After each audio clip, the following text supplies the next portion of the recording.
أشرقت نفسي بنور من فؤادي حينما رددت يا رب العباد وانتشت روحي وصار الدمع يجري. الحمد لله نحمده ونستعينه ونستغفره ونؤمن به ونتوكل عليه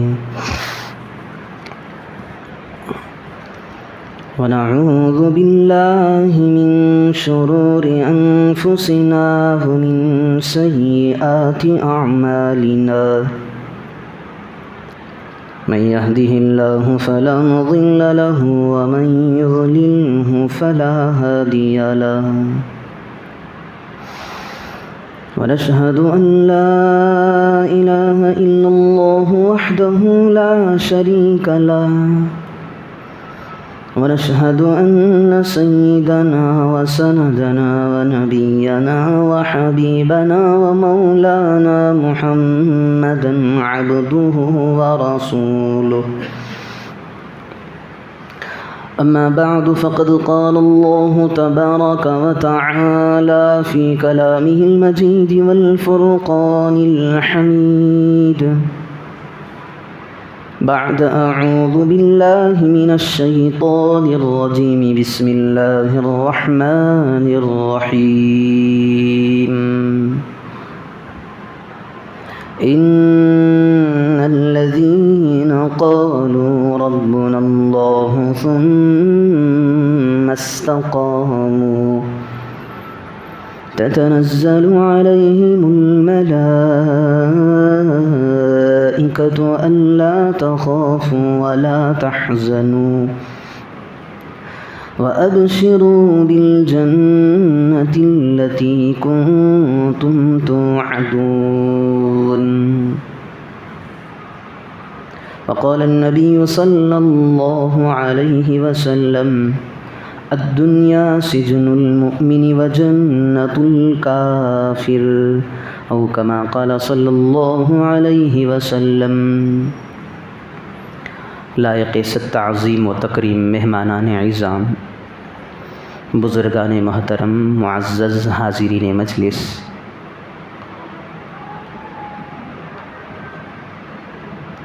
رمضان المبارک کا مہینہ ختم ہو چکا ہے. آج شوال کی دوسری تاریخ ہے، جہاں پر ہمیں ایک طرف خوشی ہوتی ہے تو دوسری طرف غم بھی ہوتا ہے. خوشی اس بات کی کہ اللہ رب ذوالجلال نے ہم سے روزوں کو مکمل کروایا، تراویح کو مکمل کروایا، اور گناہوں سے اجتناب بھی اللہ کی توفیق سے ہوتا رہا. اس کے انعام میں اللہ رب ذوالجلال نے عید کی نعمت سے ہمیں مالا مال کیا تھا. یہ تو اس بات کی خوشی ہے کہ گزشتہ کل عید ہوئی تھی، لیکن افسوس اس بات کا بھی ہے کہ ہمارے سروں سے بابرکت مہینے کو ختم کر دیا گیا ہے. وہ برکتیں، وہ رحمتیں، اللہ رب ذوالجلال کی طرف سے وہ عنایات جو ہر لمحہ بلکہ سیکنڈوں پر ہمارے سروں پر اترا کرتی تھی، وہ بالکل اس سے ہم لوگ محروم ہو گئے.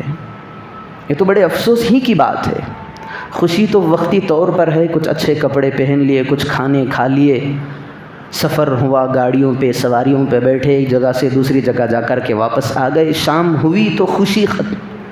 لیکن یہ افسوس جو ہے ہمیں سال بھر کا ہونا چاہیے کہ سال کے 11 مہینے کے اندر وہ بات نہیں تھی جو رمضان المبارک کے اندر تھی.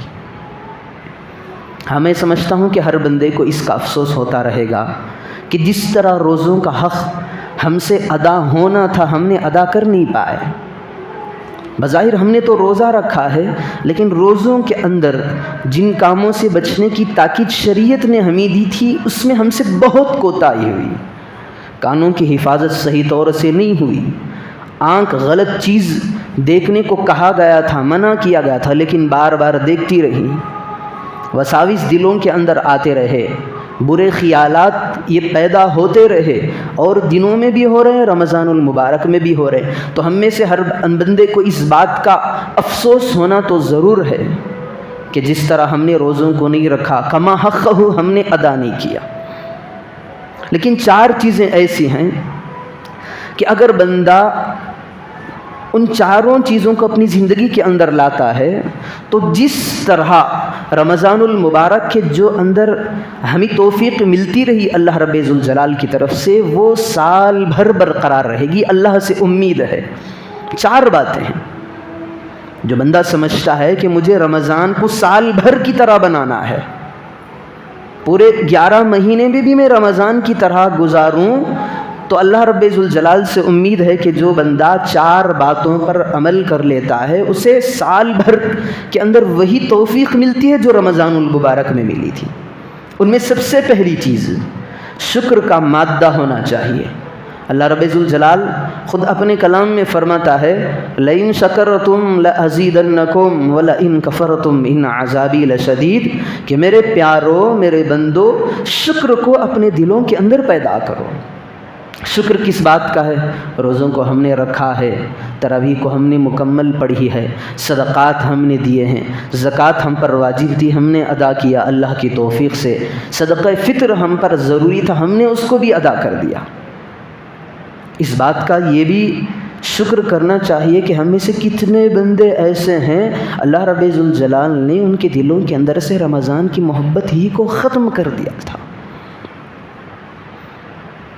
آپ رمضان المبارک کے اندر ہوٹلوں کا ایک چکر لگا لیتے، اگر واقعی جس بندے کے اندر تھوڑا سا بھی ایمان ہو، وہ بندہ ہوٹلوں کے اندر اگر جائے، وہاں پر جو بندے ٹوپی پہن کر پردے کے پیچھے چھپ کر بیٹھتے ہیں کھانا کھانے کے لیے، کسی عذر کی وجہ سے نہیں، بیماری کی وجہ سے نہیں،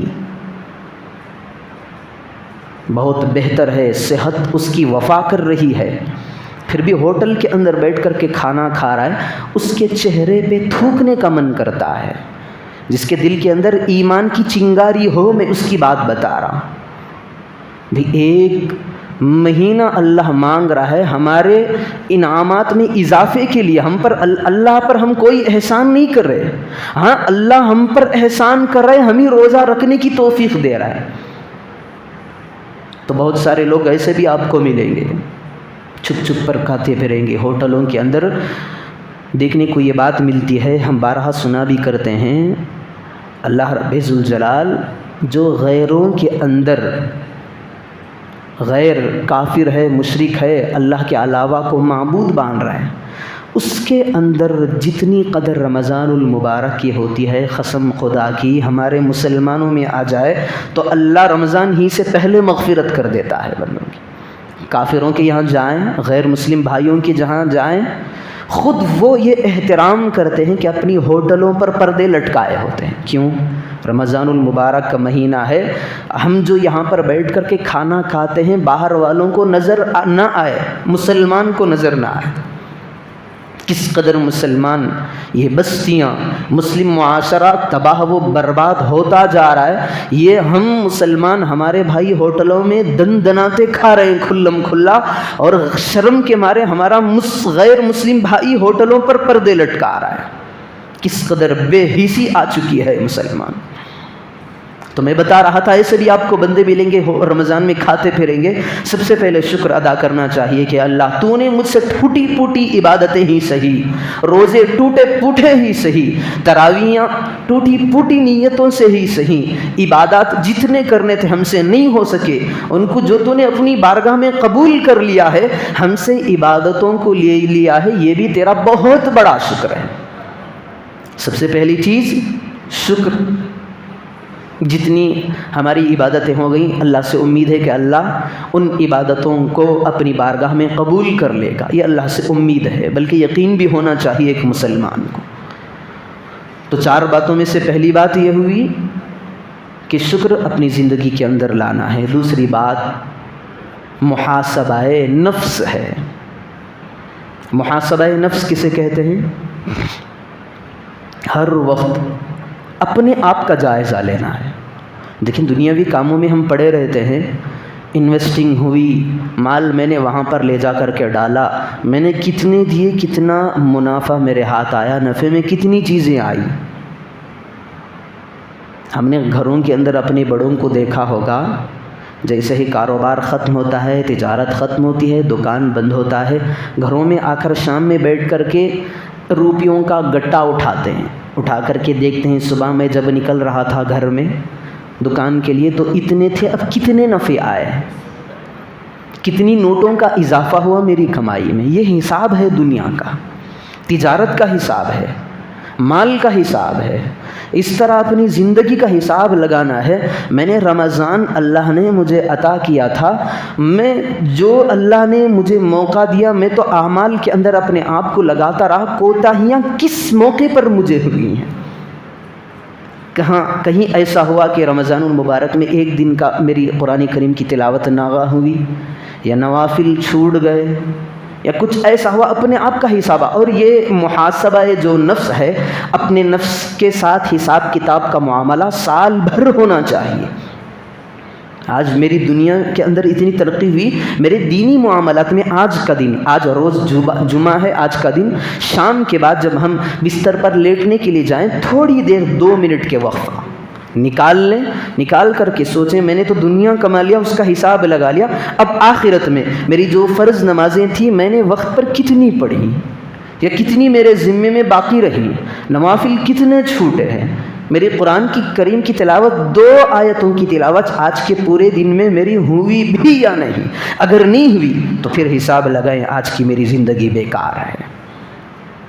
جو دوسری چیز ہے، پہلی چیز شکر، دوسری چیز محاسبہ نفس، اپنے نفس سے حساب کتاب کرنا ہے، اس کا حساب لگانا ہے۔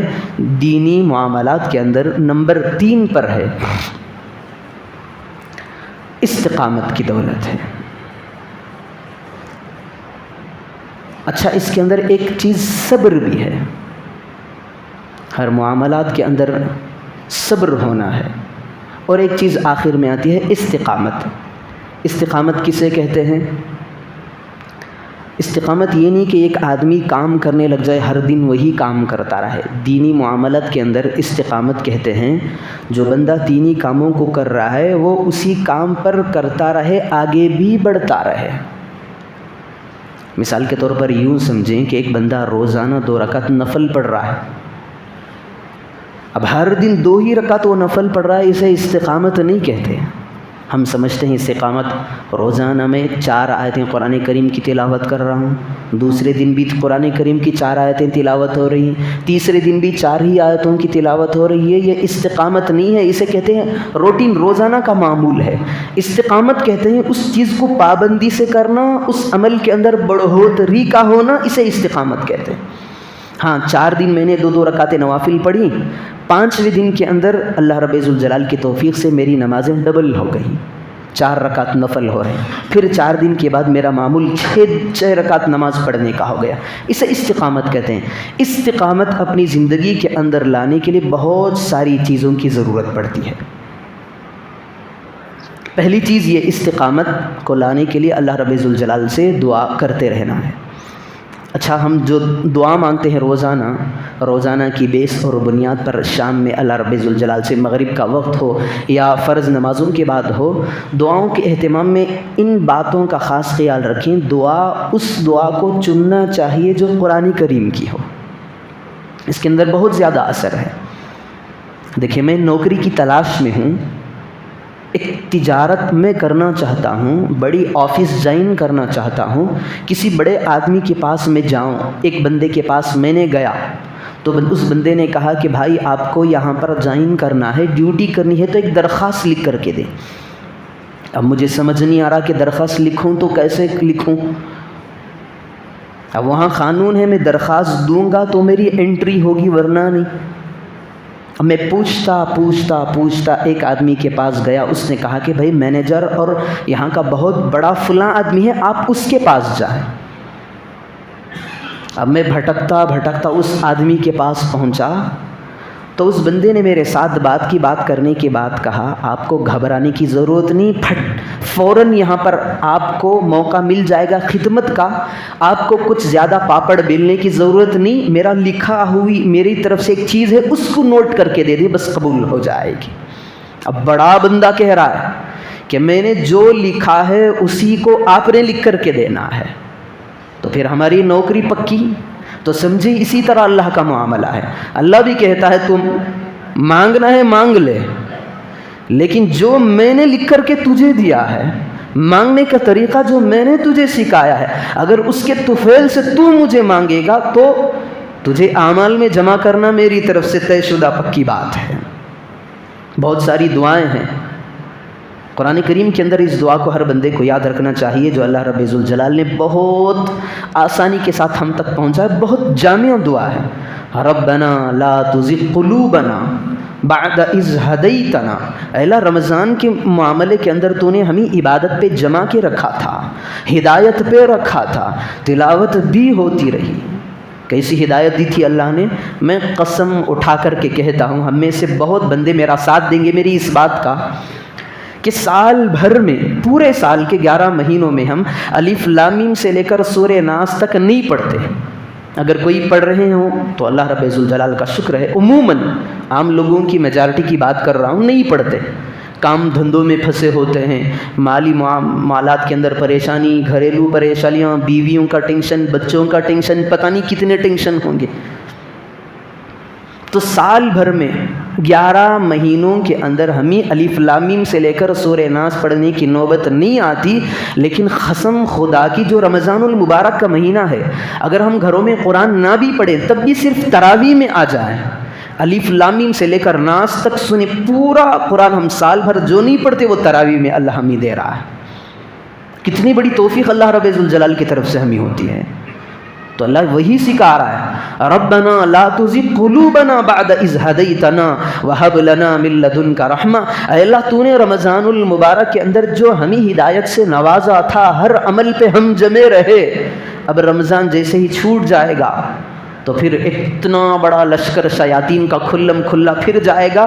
ہم اعمال میں اپنے آپ کو پیچھے ہٹاتے جائیں گے. ہدایت ملی تھی رمضان میں، رمضان کے علاوہ میں ہمارے دلوں کے اندر ٹیڑھا پن نہ ڈالنا. یہ اللہ ہمیں سکھا رہا ہے، میرے بندے یہ میری اپنی منہ سے نکلی ہوئی بات ہے، اپنی زندگی کے روٹین میں اس کو لا لے. اب بندہ میری آپ کی باتیں چھوڑ دیں، اللہ رب ذوالجلال کی بات ہی کو اللہ تک پہنچا جاتا ہے. تو خوش نصیب بندہ اللہ دینے پہ آتا ہے. تو پہلی دعا، ہر بندے کو دعاؤں کا جب اہتمام ہوتا ہے اس میں اس دعا کو خاص طور پر شامل کرنا ہے. ربنا لا تزغ قلوبنا بعد اذ ہدیتنا. ہدایت دینے کے بعد ہمیں گمراہی کے اندر نہ ڈالنا. یہ پروردگار عالم سے ہماری دعا ہے، التجا ہے. نمبر 2 پہ قرآن کریم کی بہت جامع دعا ہے، ربنا افرغ علینا صبرا وثبت اقدامنا وانصرنا علی القوم الکافرین. اس کے اندر 3 ٹکڑے بیان کیے گئے. پہلا ٹکڑا اس کے اندر یہ ہے، ربنا افرغ علینا صبرا. اے اللہ ہم پر صبر کو انڈھیل دے. ایک ہے ڈالنا، ایک ہے انڈھیلنا. دیکھیں ڈالنے میں آہستہ کا لحاظ کیا جاتا ہے. ہم اپنے بڑوں سے یا چھوٹوں سے کہتے ہیں کہ بھائی مجھے وضو کرنا ہے، پانی کو بہا دے، ڈال دے. تو جو بیٹا ہے، لڑکا ہے، وہ انڈھیل نہیں دیتا، وہ پانی ڈالتا ہے. پانی ڈالنے کے اندر لحاظ کیا جاتا ہے کہ فورس سے ڈالنا ہے یا دھیمی انداز میں ڈالنا ہے. لیکن انڈھیلنے کے اندر لحاظ نہیں کیا جاتا. ایک بکیٹ جھٹ سے لائے، جھٹ سے اوپر سے نیچے گرا دیے، اسے کہتے ہیں انڈھیلنا. باتولوں کے اندر جو وضو کے لیے پانی ڈالا جاتا ہے، لوٹے سے جو گرایا جاتا ہے، اس کو کہتے ہیں ڈالنا. یہاں پر اللہ کہہ رہا ہے مجھ سے مانگو. کیا مانگو؟ ربنا افرغ علینا. اے اللہ صبر ہم پر ڈالنا نہیں، انڈھیل دے. ہر وقت میرے معاملات کے اندر، گھریلو معاملات کے اندر، تجارتی معاملات کے اندر، کاروباری معاملات کے اندر بات بات پہ مجھے صبر کی توفیق عطا فرما. میں صبر کرتا رہوں، میری آخری سانس تک مجھے اس دولت سے تو مجھے محروم نہ کرنا. صبر ولیوں کو چھوڑے، نیک لوگوں کو چھوڑے، صحابہ کو چھوڑے، یہ انبیاء کا ایک خاص وصف ہے. اللہ کے پیارے حبیب صلی اللہ علیہ وسلم کے ساتھ ایک آدمی آیا، بڑا عالم نما آدمی جس کے اندر علم بھی تھا، ساری علامتیں اس کے اندر پوری ہو چکی تھیں پیغمبر آخر الزمان صلی اللہ علیہ وسلم کی. اب یہ دیکھنا چاہ رہا تھا، اس نے اپنی کتاب کے اندر پڑھا تھا کہ محمد الرسول اللہ جو آخری نبی ہے، آخری رسول ہے، ان کے اندر ان کی حلم، بردباری، صبر ان کے اندر غالب رہے گا۔ اس نے دیکھا معاملہ کیا تھا پیارے آقا جناب محمد الرسول اللہ صلی اللہ علیہ وسلم سے، قرض کچھ اللہ کے رسول کو اس نے کچھ چیز دی تھی، ابھی قرض پورا نہیں ہوا، آ کر کے اللہ کے نبی صلی اللہ علیہ وسلم کا گریبان پکڑ کر کھینچ رہا ہے، محمد میرا قرض ادا کرو، ابھی وقت ہی نہیں ہوا، تبھی قرض مانگنے کے لیے آ گیا۔ حضرت عمر کھڑے ہیں، حضرت عمر طیش میں آ گئے، زبان چلا دی، پیارے آقا جناب محمد الرسول اللہ صلی اللہ علیہ وسلم نے روکا، عمر ایسا نہ کرو۔ پھر دیکھیں حضرت عمر رضی اللہ عنہ سے پیارے آقا نے کہا، عمر ابھی اس کا ٹائم باقی ہے، 2 دن کی کچھ مدت باقی ہے، لیکن ایسا کریں اس کا مال اس کو عطا کر دیں، اور جو تم نے اپنی زبان سے زیادتی کی ہے اس کے عوض میں بھی کچھ عطا کر دیں۔ یہ جو صفت ہے صبر کی، حلم اور بردباری کی صفت، یہ انبیاء علیہم السلام کی صفت ہے، اس کو ہر موڑ پر مانگنا چاہیے۔ بات میں دیکھیں آج انسان گرا ہوا ہے گھر کے اندر، خود انسان ذلیل ہو رہا ہے اپنی بیوی کے سامنے، کیوں؟ بے صبرا۔ نوٹ کریں میری بات کو، دل کے نقشے پر نوٹ کریں، آدمی اگر دین کا پابند بھی ہو، اپنی بیوی بچوں کے پاس ذلیل ہو رہا ہے بے صبرا ہو کر۔ بھائی نماز تو اپنے وقت پہ پڑھ رہا ہے، تلاوت اپنی جگہ، روزے اپنی جگہ، معمولات اپنی جگہ، لیکن یہ جو صبر کی چیز ہے اس کی زندگی کے اندر سے چھین لی گئی ہے۔ گھر میں بندہ آتا ہے، بیوی گھر کے کام سے پریشان، میاں جی باہر کے کام سے پریشان، اب آتے ہیں منہ بنائے سا لٹکائے ہوئے، ایسا لگتا ہے کہ گویا کہ ہیکل سلیمانی، گویا کہ اسرائیل بن کر کے گھر میں داخل ہو رہا ہے۔ یہ روزمرہ کی بات ہے، میں ایسے ہنسانے کے لیے نہیں بتا رہا، ایسا بنتا ہے گویا کہ اسرائیل کسی کافر کی جان نکالنے کے لیے ایک لمبا سا ایک لاٹھی وغیرہ لے کر کے جہنم کی آ رہی ہے، بیوی کے پاس ایسے گھر میں داخل ہوتا ہے۔ بھائی معاملات اپنی اپنی جگہ، ٹینشن اپنی، باہر کا قصے باہر رہنے دے۔ پیارے آقا ہم جس کے ماننے والے ہیں، جس کی ہم اتباع کرنے والے ہیں، ان کے نقش قدموں پر چلنے والے ہیں، پیارے آقا کے بارے میں آتا ہے، پیارے آقا کے معاملات جتنے بھی ہوتے ہیں باہر کے ہوتے ہیں، جیسے ہی گھر میں قدم رکھتے ہیں حضرت عائشہ کو سب سے پہلے دیکھ کر کے مسکان ہوتی ہے، پہلا قدم پڑتا ہے، سب دنیا بھر کی سب سے پاک خاتون کے چہرے پہ پیارے آقا کی نظر پڑتی ہے تو مسکان چہرے پہ آتی ہے، مسکراہٹ، گھر میں داخل ہو رہے ہیں تو مسکراہٹ ہوتی ہے۔ یہ میرے نبی کے اوصاف ہیں۔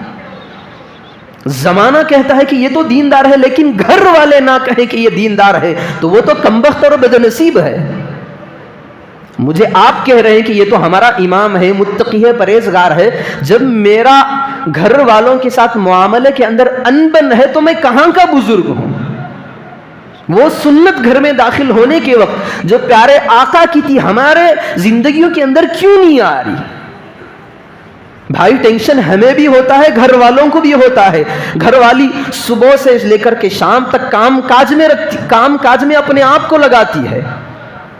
دیکھیں ہم نے سے کتنے لوگ دیکھے ہیں، مرد ہوتا ہے سحری کا وقت عین وقت ہوتا ہے، بیوی کو جگانے کی ضرورت پڑتی ہے، سرکار اٹھ جائیں، سحری کا وقت ہو رہا ہے، مؤذن صاحب پکار رہے ہیں، ابھی 10-15 منٹ باقی ہیں، یہ ٹانگ پہ ٹانگ ڈال کے ایسی لاش سو رہے جیسا سو رہا پڑا ہوتا ہے، مرد کی بات ہے۔ لیکن عورت دیکھیں صبح میں 3:30 گھنٹے بجے اٹھ کر کے بچوں کو تیار کرنا پڑتا ہے، ضروریات سے فراغت کی باری آتی ہے، پھر صبح گرم گرم چیزوں کو تیار کرنا پڑتا ہے، کتنی محنتیں اس کی ہوتی ہیں۔ اگر بیوی کو آپ سلا دیں، کام پر کسی عورت کو تنخواہ کے طور پر رکھ لیں، رمضان میں یہ معمول ہے، سحری کا نظم کرنا ہے، افطاری کا نظم کرنا ہے، آپ سے 15-20 ہزار روپے وہ مانگ کر کے آپ کے گھر کے اندر داخل ہوگی۔ جب عید کی بات آتی ہے تو ہم میں سے کتنے لوگ ایسے ہیں جو اپنی بیوی کو ہم نے ہدیے میں دی؟ سنت ہے ہمارے بڑوں کی، دل ان کا رکھنے کے لیے کچھ نہ کچھ انہیں عطیے دیں، انہیں ہدایہ دیں۔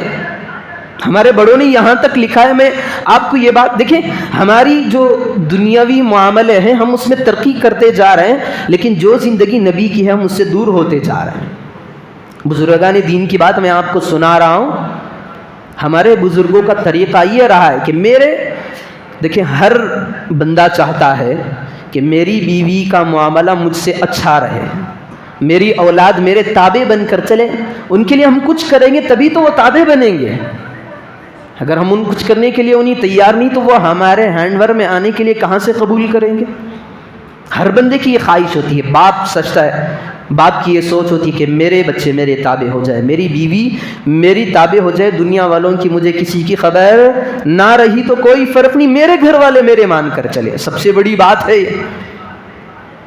ایک آدمی ایم ایل اے ہے، ایم پی ہے، پتہ نہیں پی ایم ہے، پتہ نہیں کیا کیا ہے. کمال یہ نہیں کہ دنیا والے اس کی بات مانی، یہ کمال نہیں. کمال تو تب ہے گھر والے خود اس کی مان کر کے چلے.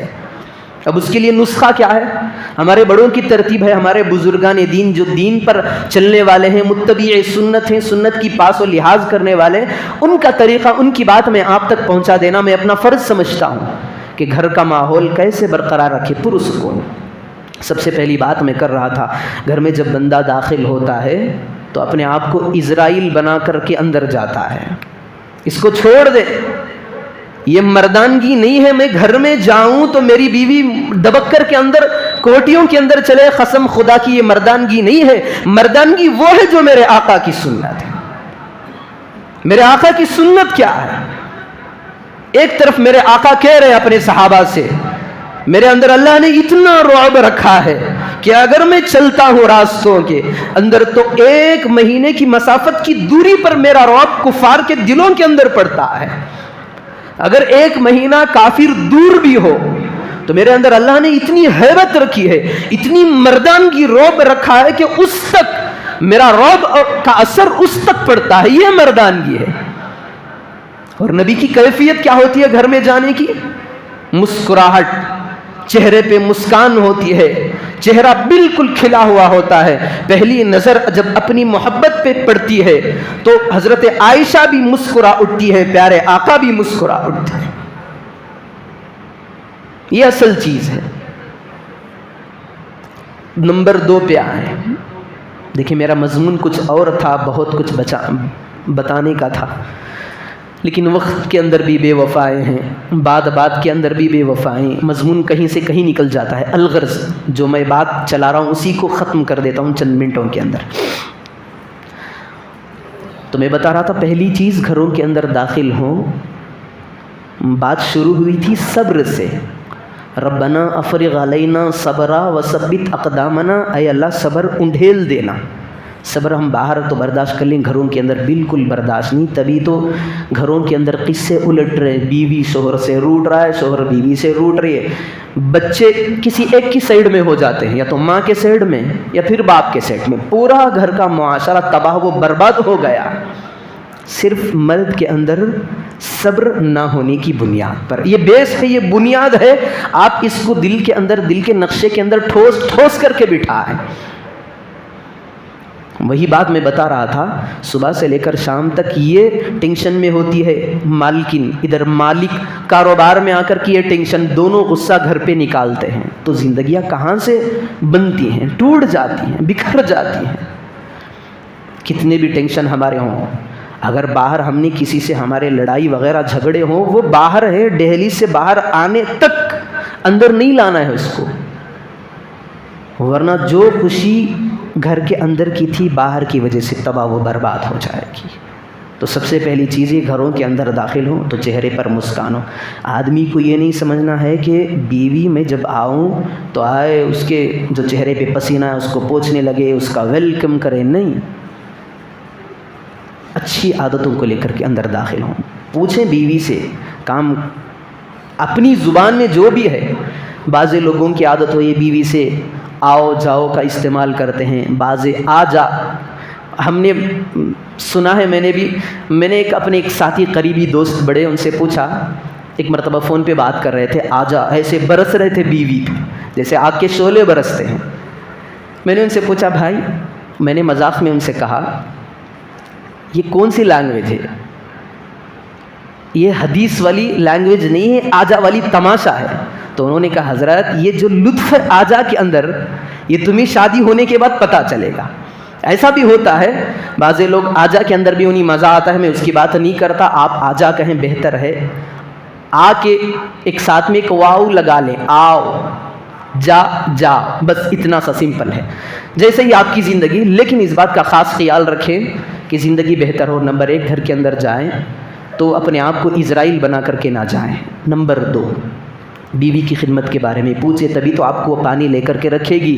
میرا شوہر صبح سے شام تک شرابور ہو چکا ہے پسینے کے اندر، تبھی تو وہ آپ کے سامنے شربت رکھے گی۔ حال دریافت کرنا ہے۔ نمبر 3، یہ روزانہ کے بیس کی بات کر رہا ہوں، جب آپ کرتا وغیرہ نکالتے ہیں، اپنی چیزیں نکالتے ہیں رات میں سونے کے لیے، یا جو میلے کپڑے ہوتے ہیں، اس کے اندر کچھ نوٹ، 50 کی نوٹ ہو یا 100 کی نوٹ ہو، اس کو چھوڑ دیں۔ ایسا نہیں کہ ایک دن ہم نے رکھا 1000 کا نوٹ، دوسرے دن دیکھا کہ بھائی پیسے نہیں، پتہ نہیں کون چورا گیا۔ گھر میں کوئی چور وور نہیں ہوتا، جو ہے وہ گھر والے ہی ہوتے ہیں۔ تو ان کے لیے 100 کا نوٹ، 200 کا نوٹ، آپ کو نہیں ہو رہا 200 کا نوٹ، 50 کا نوٹ ڈیلی رکھے۔ ہم میں سے کوئی بندہ بھی ڈیلی تو کپڑے نکال کر کے نیا کپڑا نہیں چڑھاتا اپنے جسم پر، 2 دن ہوتے ہیں، 2 دن کے اندر 100 کی ایک نوٹ رکھ نہیں سکتے اپنی بیوی کے لیے۔ یہ بزرگان دین کا طریقہ ہے، یہ ہنسی مذاق نہیں ہے۔ اپنی زندگی لائف کو، جو اصل لائف ہے، اس کو بہتر بنانا ہے۔ معاشرے میں میرا دبدبا ہے، ہونے دے گھر کے اندر میرا دبدبا نہ ہو تو کوئی کام نہ کاٹ کا، نہ کاج کا، نہ گھاٹ کا، کچھ فائدے کی چیزیں نہیں۔ تو یہ ٹرکس ہیں اپنی زندگی کے اندر بیوی کو اپنے ہاتھ میں لانے کے لیے، اپنے بچوں کو اپنی طرف مائل کرنے کے لیے۔ ویسے بھی دیکھیں، ایک پرانا سسٹم تھا کہ ہمارے گھروں کے اندر کام والی آیا کرتی تھی، کام والی جو ہیں وہ آتی تھیں کام کر کے کپڑے وغیرہ۔ پرانے زمانے کا سسٹم بھی ہے، اگر گھروں کے اندر حاملہ عورتیں ہوتی یا ولادت والی عورتیں ہوتی تو کام نہیں کرتی، تو کام والی کو کسی آپا کو رکھنے کی ضرورت پڑتی، تو تنخواہ کے طور پر انہیں رکھا جا سکتا تھا۔ آپ یہ بتائیں، صبح سے لے کر شام تک جو بیوی ہمارے گھریلو معاملات میں ہماری صبح سے لے کر شام سونے تک خدمت کرتی ہے، کچن کی صفائی، کپڑوں کی صفائی، بستروں کی صفائی، پتہ نہیں کتنی صفائیاں اسے کرنی پڑتی ہیں، مہینے کے بیس پہ ہم نے کتنی تنخواہیں اس کے لیے مقرر کی ہیں؟ کچھ نہیں۔ اب سوال کرنے والے کرتے ہیں حضرت ہم جو کھلا رہے ہیں، بھئی جب ہم نے قبول کیا کہہ دیا تو آٹومیٹک ہم پر ضروری ہو گیا ہم لا کر کے کھلائیں۔ جب بندہ شادی ہوتا ہے 3 چیزیں اس کی ذمے میں آ جاتی ہیں۔ اس کے اندر ایک چیز سکنا، کھانے کا انتظام، کپڑوں کا انتظام، کھانے کا انتظام، کپڑوں کا انتظام، رہائش کا انتظام۔ 3 چیزیں میں نے قبول کیا، ہم نے پھندے میں لٹک گئے تو شریعت کہتی ہے کہ اب 3 چیزیں تیرے اوپر ضروری، کھلانا، پلانا، رکھنا۔ یہ 3 چیزیں تو ہمیں کرنا ہی ہے، لیکن جو خدمت بیوی ہماری کر رہی ہے اس کا ہم نے معاوضہ کیا دیا؟ ان 3 چیزوں کا خیال کریں۔ انشاءاللہ اس جمعے کے اندر جو باتیں میرے کہنے کی تھیں وہ مکمل ہو نہ سکی، انشاءاللہ اگلے جمعے کے اندر اس کی بھرپائی ہو جائے گی۔ اللہ رب ذوالجلال سے دعا فرمائیں کہ اللہ پاک ہم تمام کو ہمارے معالی معاملات ہیں، گھریلو معاملات ہیں، تمام کے اندر بہتری نصیب فرمائیں۔ آخر میں ایک بات ہے، دیکھیں رمضان المبارک کا مہینہ گزر چکا ہے۔ پیارے آقا جناب محمد رسول اللہ صلی اللہ علیہ وسلم کا فرمان ہے، من صام رمضان ثم اتبع 6 من شوال کانا کصیام الدہر۔ جو بندہ مسلسل رمضان کے روزے رکھا، اس کے بعد شوال کے صرف 6 روزے رکھا، 6 روزے، یہ ہمارے لیے کوئی بڑی بات نہیں ہے، ابھی تازہ ہم نے رکھا ہے رمضان کے روزوں کو، آرام سے رکھ سکتے ہیں۔ تو 6 دن کے روزے رکھنا ہے، اور 6 دن کے روزے یہ مسلسل نہیں، صبح رکھ لیے، پرسوں رکھ لیے، ہماری استطاعت کے مطابق ہے۔ ایک دن روزہ رکھیں، دوسرے دن بغیر روزے کے رکھیں، تیسرے دن روزہ رکھیں، چوتھے دن بغیر روزے کے رکھیں، 5ویں دن روزہ رکھیں، مسلسل 6 روزے۔ مسلسل کا معنی پیدر پہ نہیں، استطاعت کے مطابق جیسی سہولت ہو، لیکن شوال کے مہینے کے اندر رکھنا ہے 6 روزے۔ کیا ملے گا؟ پیارے آقا سے پوچھے، نبی تم نے تو ہمیں روزہ رکھنے کا حکم دیا ہے، ہم نے بتایا ہی نہیں، ہمارا انعام کیا ہے؟ پیارے آقا نے فرمایا، آگے بھی پڑھ لینا، کانا کصیام الدہر، سال بھر روزے رکھنے کا ثواب اللہ تیرے نامہ اعمال میں عطا کرے گا۔ کتنا اچھا، کتنا بڑا سستا سودا ہے۔ آپ سوچیں یہ سال بھر کیسے ہو جائے گا؟ ایک بات بتا کر کے اس کی بات میں ختم کر دوں۔ قرآن کے اندر آیت ہے من جاء بالحسنہ فلہ عشر امثالھا، جو بندہ ایک نیکی کرتا ہے ہم 10 نیکیاں اس کے قدموں میں ڈال دیتے ہیں۔ 10 نیکیاں قدموں میں ڈال دیتے ہیں مطلب ایک کام کرے تو 10 نیکیوں کا اضافہ کر کے اس کے نامہ اعمال میں ہم لکھ دیتے ہیں۔ دیکھیں پورے سال کا ثواب یہ روزے رکھنے کا میں بتا رہا۔ ہم نے رمضان مبارک کے روزے رکھے، 30 دن کے روزے، 1 مہینے کے، اب ہر نیکی اس کے ڈبل 10 گنا زیادہ ہوتی ہے۔ تو 1 رمضان ہم نے رکھا تو اللہ نے 10 رمضان کا ثواب عطا کر دیا۔ 1 مہینے کے روزے سے 9 مہینے ایکسٹرا ہو گئے، تو ٹوٹل کتنے مہینوں کا ہمیں ثواب ملا؟ 10 مہینوں کا ہو گئے 10 مہینے۔ اب بچے ہمارے 2 مہینے۔ اب 1 دن کا روزہ رکھیں تو کتنے کا ثواب ملے گا بھائی؟ 10 دن کا۔ ایک کام کرو تو 10 نیکیاں مل رہے ہیں، تو 1 دن کا روزہ ہم رکھ رہے ہیں تو اللہ 10 دن کا، تو 60 دن کے روزے ہم رکھیں تو کتنے دن کا ثواب ملے گا؟ 60 دن کا، 2 مہینے۔ 1 رمضان کا روزہ ہم نے ادھر رکھا، 10 مہینے کو اللہ نے اٹیچ کر دیا، 10 مہینے کا ثواب۔ اب ادھر صرف شوال کے 6 روزے، ہر روزے کے بدلے 10 دن کا ثواب عطا کرے گا، تو 6 روزوں کا ثواب 2 مہینے کے ہو گئے۔ تو ادھر کے 10 مہینے، ادھر کے 2 مہینے، ٹوٹل 1 سال بھر روزے رکھنے کا ثواب اللہ ہمارے نامہ اعمال میں عطا کرا۔ یہ بے وقوفی ہے جو نہ رکھے، ہاں عذر ہے تو معاف ہے۔ دوسری بات مسئلے کی بتا دوں، اگر کسی بھائی یا کسی صاحب کے رمضان المبارک کے مہینے کے روزے چھوٹ گئے ہوں تو ان کی طرف نہ پڑیں، پہلے قضا کریں۔ ہو سکتا ہے کہ ہماری زندگی ہمارے ساتھ وفا کرے یا نہ کرے، اگر وفا کرے تو ٹھیک، اگر وفا نہ کرے تو اللہ کو اس کا حساب دینا پڑے گا۔ تو سب سے پہلے رمضان المبارک کی اگر قضا ہوں، بیماری کی وجہ سے چھوٹ گئی ہوں، تو ان کی قضا کی ادائیگی کی کوشش کریں۔ جب ہم رمضان کی قضا کی جو ادائیگی ان سے ہو جائے، ہم انہیں ادا کر لیں، تو اس کے بعد ان نوافل یعنی سنن و نوافل کے جو کام ہیں، شوال کے 6 روزے ہیں، ان کو ادا کریں، لیکن ضرور ادا کریں۔ اتنا بڑا فائدہ دیکھیں سال بھر کا۔ اچھا ایک بات اور ایک بتا دوں، جو اللہ جو ثواب عطا کرتا ہے ہمیں، رمضان جس طرح ہم نے گزارا ہے بیائی ہی ویسے ہی ثواب عطا کرتا ہے۔ رمضان کے مہینے میں جتنے قرآن ہمارے ختم ہوئے، تراویح کا وغیرہ کا ثواب، تراویح میں سننا قرآن، اس کا مزید ثواب، گھروں میں تسبیحات تلاوت پتہ نہیں کیا کیا کیے ہم نے، وہ رمضان بھر میں جو مہینے کا ثواب ملا ہے، یہ بیائی وہی ثواب اس کے ساتھ 10 مہینوں کا مل رہا ہے۔ تو اسی لیے سب سے پہلے رمضان المبارک کے روزوں کی قضا اس کی طرف توجہ کریں، پھر بعد میں شوال کے روزوں کی کریں۔ مکمل سال بھر مہینے کا یہ آفر ہے، ہر سال ملتا ہے یہ آفر۔